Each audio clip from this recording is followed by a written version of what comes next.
हरे कृष्ण. श्रीमद भगवद गीता जशी आहे तशी, अध्याय 5. अध्यायाचं नाव आहे कर्म संन्यास योग. 23वा श्लोक वाचायला सुरू करत आहोत. त्याआधी श्रील प्रभुपादांना प्रार्थना करूया. हे श्रील प्रभुपाद, आम्ही भगवद्गीता हा ग्रंथ वाचून समजून घेण्याचा प्रयत्न करीत आहोत. त्यासाठी आम्हाला आशीर्वाद द्या. धन्यवाद प्रभुपाद. श्लोक क्रमांक 23. भगवान श्रीकृष्ण आत्मसाक्षात्कारी व्यक्तीबद्दल चर्चा करताना पुढे अर्जुनाला सांगता आहेत. शक्नोति इह एव यः सोढुम् प्राक्शरीर विमोक्षणात् काम क्रोध उद्भवम् वेगम् स युक्त स सुखी नरः. भाषांतर. वर्तमान शरीराचा त्याग करण्यापूर्वी जर मनुष्य प्राकृत इंद्रियांचा आवेग सहन करू शकला आणि काम आणि क्रोध यांच्या वेगांना आवरू शकला तर तो योग्य प्रकारे स्थित आहे आणि या जगात तो सुखी असतो. तर भगवान श्रीकृष्ण प्राकृत इंद्रियांबद्दल चर्चा करत आहेत. 21व्या श्लोकात भगवंतांनी अर्जुनाला सांगितलं. मी 21व्या श्लोकाचं भाषांतर वाचते आहे. असा मुक्त मनुष्य म्हणजे जो आत्मसाक्षात्कारी व्यक्ती आहे तो भौतिक इंद्रिय सुखामध्ये आसक्त होत नाही, तर तो स्वतःमध्येच सुखाचा अनुभव घेत सदैव समाधीस्थ असतो. या प्रकारे आत्मसाक्षात्कारी मनुष्य ब्रह्माच्या ठाई एकाग्र झाल्याने अमर्याद सुखाचा अनुभव घेतो. तर असा हा व्यक्ती आहे तो भगवंतांचं चिंतन मनन करतो आहे आणि भगवंतांच्या ठिकाणीच तो एकाग्र झाला आहे. त्यामुळे अमर्याद सुखाचा अनुभव घेतो. त्याची सगळी इंद्रिय आहेत ती भगवंतांच्या सेवेत आहेत.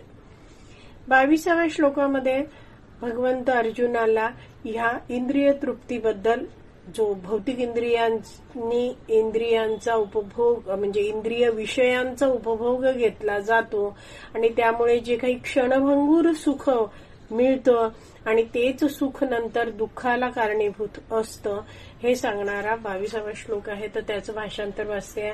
भौतिक इंद्रियांच्या संयोगापासून उत्पन्न होणाऱ्या दुःखांच्या कारणामध्ये बुद्धिमान मनुष्य भाग घेत नाही.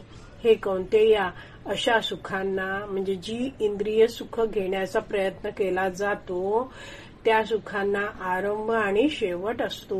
म्हणजेच ही इंद्रिय सुख असतात ती कशी असतात, अगदी क्षणभंगूर असतात, काही थोडीशी सुख देणारी असतात आणि मग मनाला चुटपुट लागून राहते. आणि म्हणून म्हटलंय की असा बुद्धिमान व्यक्ती आहे तो अशा इंद्रिय उपभोगामध्ये, इंद्रिय तृप्तीमध्ये आनंद घेत नाहीत.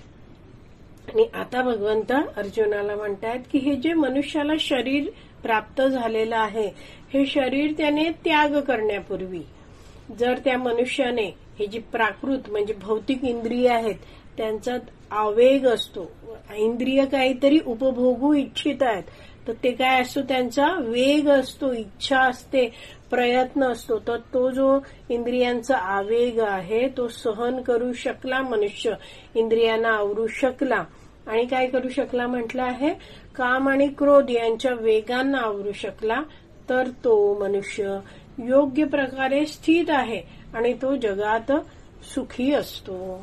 तर शब्द जाणून घेऊया म्हणजे आणखीन आपल्याला हा श्लोक कळेल. शक्नोती इह एव यह. शब्दशः अर्थ बघून सांगते आहे.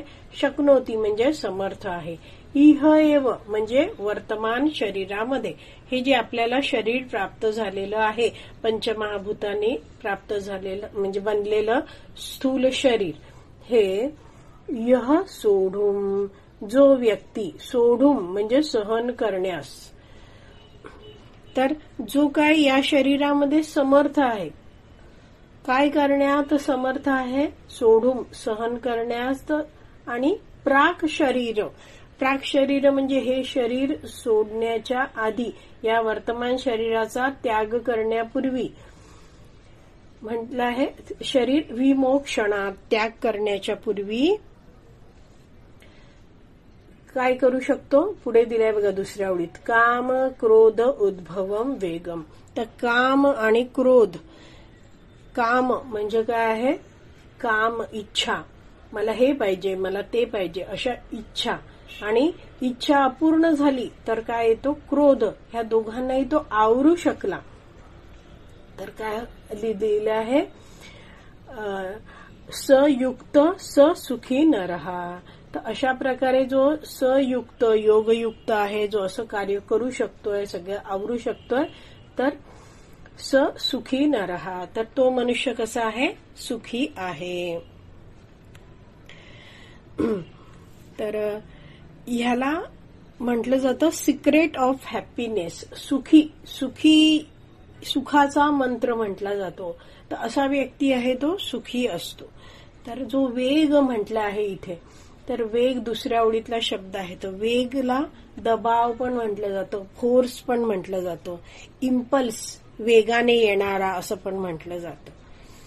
तर एक तर आपण जाणलं की जे इंद्रिय तृप्तीचे प्रयत्न असतात ते दुःखांचं कारण असतात. पण इंद्रियांची इच्छा काय असते? मला इंद्रिय विषयांचा उपभोग घ्यायचा आहे. आणि मग मनुष्य काय करतो? काम भावनेने इंद्रिय तृप्तीची कार्य करत असतो.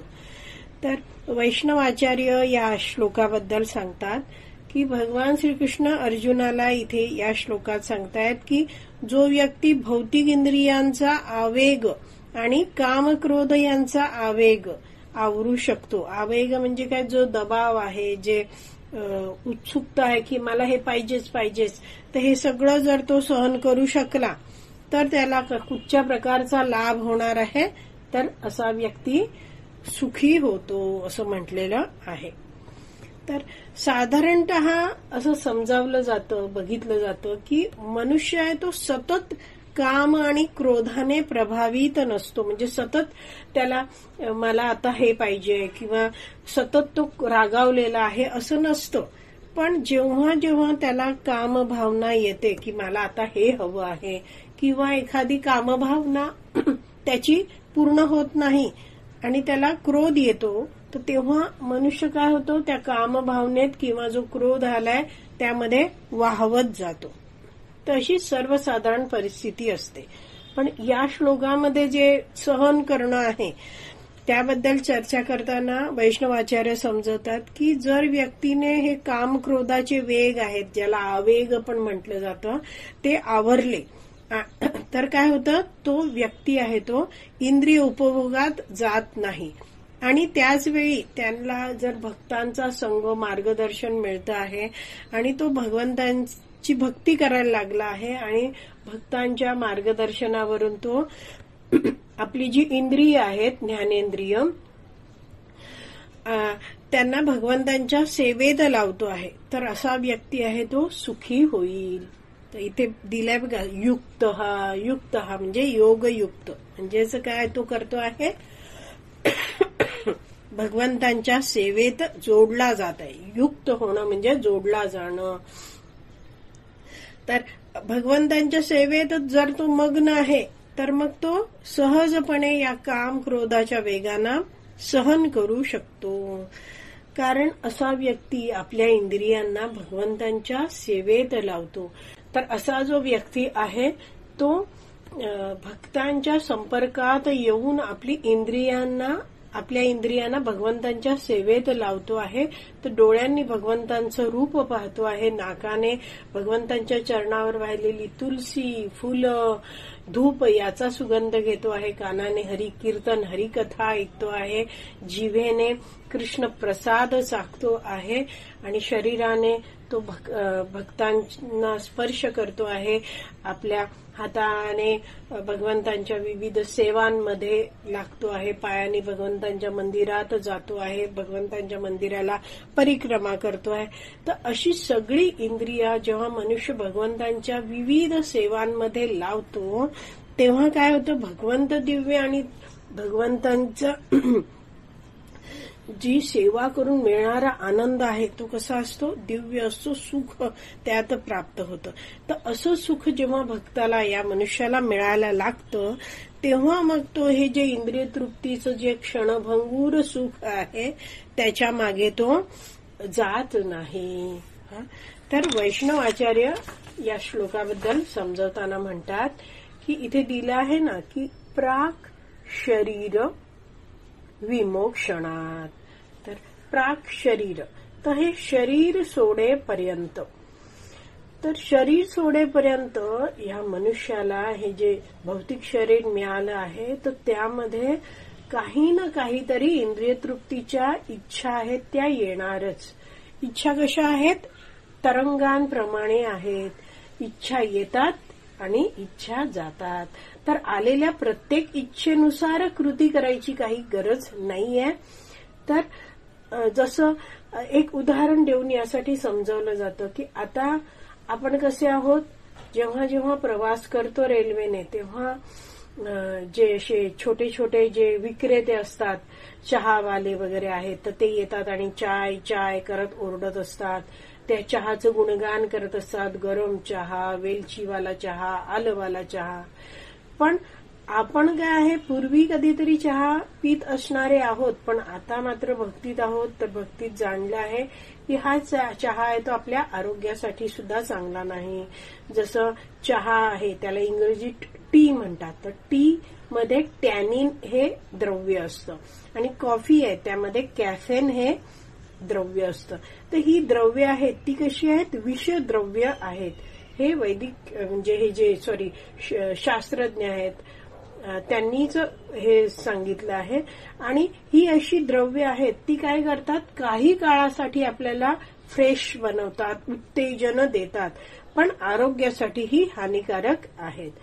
तर असे जे चहाची जाहिरात करणारे, चाय चाय असे ओरडणारे येत जात असतात आपल्या प्रवासात. पण भक्त काय आहे, जाणतोय की हा चहा आहे तो माझ्यासाठी योग्य नाहीये. आणि तो जी काही आपली भक्तीची कार्य आहेत, आपला जप करतो आहे प्रवासात किंवा भगवंतांविषयी तो काही श्रवण करतो आहे, काही वाचन करतो आहे भगवंतांसाठी. काही भक्त आहेत त्या प्रवासामध्ये काहीतरी लोकरीचं विणतात, अशी भरपूर सारी कामं चालू असतात भक्ताची. तर तो भक्त आहे तो आपल्या भक्तीच्या कार्यामध्ये मग्न राहतो. आणि ही जी येणारी प्रलोभनं आहेत जी आपल्याला मोहित करू शकतात, पण तो भक्त आहे तो ती प्रलोभनं स्वीकारत नाही. बाजूला बसलेली जी सामान्य लोक आहेत ते जेव्हा चहा पिणारे आहेत आणि ते जेव्हा अशी चहाची जाहिरात ऐकतात तेव्हा ते सहजपणे ती प्रलोभनं स्वीकारतात आणि चहा पितात. पुन्हा 2-3 तासांनी चहावाला आला तर पुन्हा ते चहा पित राहतात. पण हा जो भक्त आहे त्यांनी जाणलंय की हे मला घ्यायचं नाहीये आणि तो ही प्रलोभनं स्वीकारत नाही. तर अशा रीतीने भगवंतांच्या सेवेत मग्न राहण्यासाठी वैष्णवाचार्य समजवतात की आपल्याला हरिनामाचा आश्रय घेणं हे महत्वाचं आहे. भगवंतांबद्दल नियमितपणे श्रवणम करणं हे महत्वाचं आहे. भक्तांचा संघ, भक्तांच्या समुदाय मध्ये राहून भक्तांबरोबर बोलून भक्तांकडून शिकणं हे अतिशय महत्वाचं आहे. आणि भगवंतांची सेवा करणं हे पण महत्वाचं आहे. तर वैष्णवाचार्य समजवतात की free time is not a luxury, it's danger. म्हणजे जो मोकळा वेळ मिळतो ही लक्झरी नाहीये, ही चैनीची वस्तू नाहीये. हे काय आहे, हे डेंजर आहे, हे धोकादायक आहे. Free time is not a luxury, it's danger. आणखीन एक वाक्य म्हटलं जातं की empty mind is devil's workshop. म्हणजे जो मन रिकाम मन आहे ते कसं आहे, सैतानाची कार्यशाळा आहे. त्यामुळे आपण भगवंतांच्या सेवेत एका पाठोपाठ एक राहिलाच पाहिजे. आपल्या घरची कामं तर आहेच, आपण ती करतोच, पण त्यावेळी आपण भगवंतांविषयी श्रवणम करू शकतो. तर बरेचदा कसं असतं, आपलं मन असतं ते भरकटत जात असतं. हे जसं म्हटलंय ना वेग, त्याबद्दल आणखीन एका प्रवचनात मी ऐकलं तर ते म्हणतात की मनुष्याला कसं असतं, समोरच्याचे एखाद्याचं बघतो तो की अरे त्याच्याकडे एवढी मोठी गाडी आहे, माझ्याकडे तर एवढी छोटी गाडी आहे, किंवा माझ्याकडे गाडीच नाहीये तर मला अशी गाडी हवी, असं त्याला वाटत असतं. तर त्या मनुष्याची संकल्पना काय असते की समोरच्याकडे ह्या सगळ्या गोष्टी आहेत, किंवा ह्याच्याकडे ही गोष्ट आहे, त्याच्याकडे ती गोष्ट आहे, तर माझ्याकडे जर ती गोष्ट आली तर मी सुखी होईन, किंवा मी सुखी झालो असतो, असं त्याला वाटायला लागतं. तर हे कारचं जसं उदाहरण आहे, त्या उदाहरणाच्या जागी आपण अनेक गोष्टी घेऊ शकतो. जसं एखादा म्हणतोय की मला समोरचा व्यक्ती आहे त्याच्यासारखं सुंदर आलिशान घर हवं होतं, किंवा एखाद्याची सुंदर पत्नी आहे किंवा छान पती आहे तसं मला मिळायला हवं होतं. एखादा म्हणतो अरे त्याच्याकडे एवढा मोठा हजारोंचा मोबाईल आहे तसं मला हवं होतं, अरे त्याचे काय भारी कपडे आहेत, मला तसं हवं होतं, असं मनुष्याला वाटत राहतं. पण आपण जाणून घ्यायचंय की ह्या ज्या वस्तू आहेत त्या आपल्याला सुख देऊ शकत नाहीत. पण हे जे म्हणणं असतं ना की मला पण ती वस्तू हवी, तर ह्याला म्हटलं जातं काम भावना, वासना म्हटलं जातं. इथे जी चर्चा केली आहे ना की या माणसांना काम आणि क्रोध या आवेगांना आवरायला हवं, तर हे आहे की कामना आहे ही की मला हे पाहिजे, ही वस्तू हवी. पण जाणलं पाहिजे की हा व्यक्ती आहे ज्याची आपण समोरचा एक व्यक्ती आहे ज्याच्याकडे 4 कार आहेत, असं जर विचार करतो आहे, तर जर एक कार सुख देत होती तर मग त्यांनी का बरं दुसरी घेतली? किंवा कितीतरी लोक बघा सारख्या सारख्या गाड्या बदलत असतात, सारख्या सारख्या वेगवेगळ्या वस्तू बदलत असतात. तर एकच जर वस्तू कायम सुख देत असते तर मग दुसरी वस्तू घ्यायची आवश्यकता काय आहे? तर बरेचदा मनुष्य काय करतो, कॉम्पिटिशनमध्ये स्पर्धेसाठी पण वस्तू विकत घेत असतो की अरे त्यांनी हे घेतलं मग आता मला पण नवीन काहीतरी घ्यायला हवं. तर जसं मत्सर भाव असतो त्याच्याबद्दल म्हटलं जातं पर उत्कर्ष असहनम इति मत्सर्य, म्हणजे दुसऱ्याकडे आहे त्याचा इतका उत्कर्ष होतोय तो आपल्याला सहन होत नाही, म्हणून मनुष्य कॉम्पिटिशनमध्ये स्पर्धामध्ये स्वतः पण तशा वस्तू घेतो.